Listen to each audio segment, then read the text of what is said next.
여러분 안녕하십니까? 이어서 대구 경북 소식 전해드립니다. 대구와 경북 지역은 고기압의 영향으로 맑은 날씨를 보이고 있습니다. 대구의 아침 최저기온은 5.7도, 경북은 봉화 영하 0.8도, 의성 0.7도, 안동 3.2도, 포항 10.1도 등으로 어제보다 2에서 3도 정도 낮았습니다.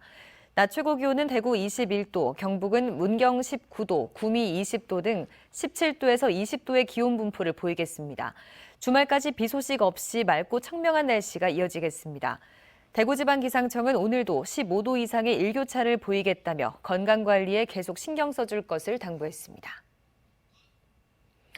위드 코로나로 방역체계 전환을 앞두고 지속 가능한 의료 대응 체계를 마련하는 것이 중요합니다. 대구시는 다음 달부터 재택치료를 도입하기 위해 관련 팀을 꾸리는 등 준비에 들어갔는데 일선 구군보건소의 업무가 가중돼 보완이 필요하다는 지적이 나옵니다. 양관희 기자입니다. 지난 20일 서울 서대문구 자택에서 치료를 받던 60대 환자 A씨가 확진 판정 다음 날 병원으로 옮겨진 뒤 심정지로 숨졌습니다.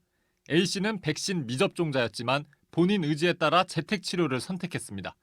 다음 날 급격한 기력 저하로 가족이 119에 신고했지만 당국 간 확진자 정보 공유에 차질이 생겨 환자 이송도 지연됐습니다.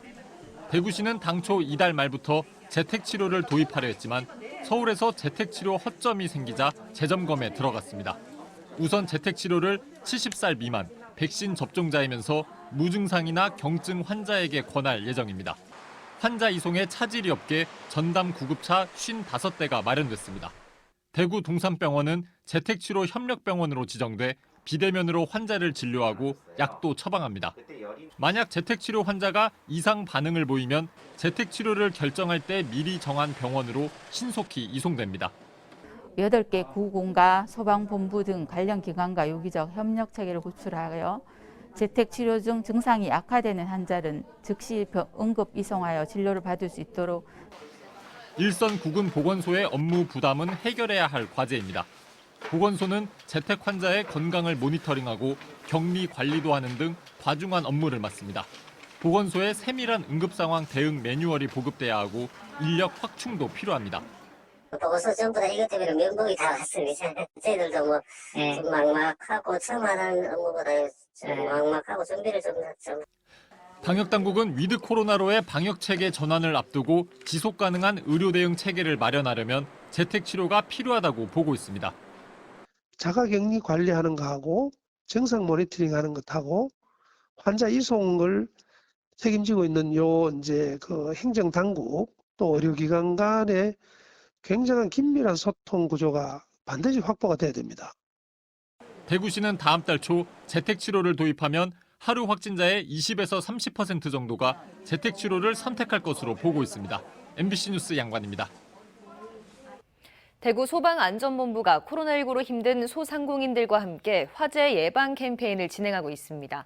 이번 연말까지 대구 소방안전본부와 협약을 맺은 식당과 카페, 미용실 등 다중이용시설 163곳을 이용하면 안전 쿠폰을 받고 종류별로 쿠폰 3개를 모아 소방서에 내면 휴대용 소화기나 코로나19 예방 키트를 상품으로 줍니다.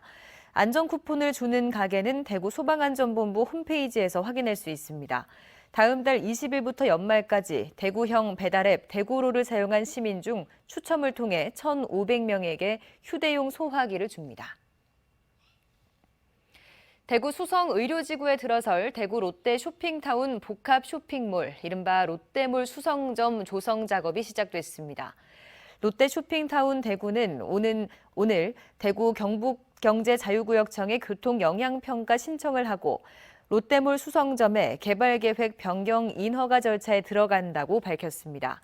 롯데몰 수성점은 지난 2020년 지하 1층, 지상 8층, 연면적 25만 제곱미터 규모로 건축 허가를 받았는데 이번에 지하 3층, 지상 5층, 연면적 35만 제곱미터 규모로 기존보다 사업 규모를 40% 확대합니다. 롯데는 오는 2025년 완공을 목표로 하고 있습니다. 이상으로 MBC 뉴스를 마칩니다. 여러분 고맙습니다.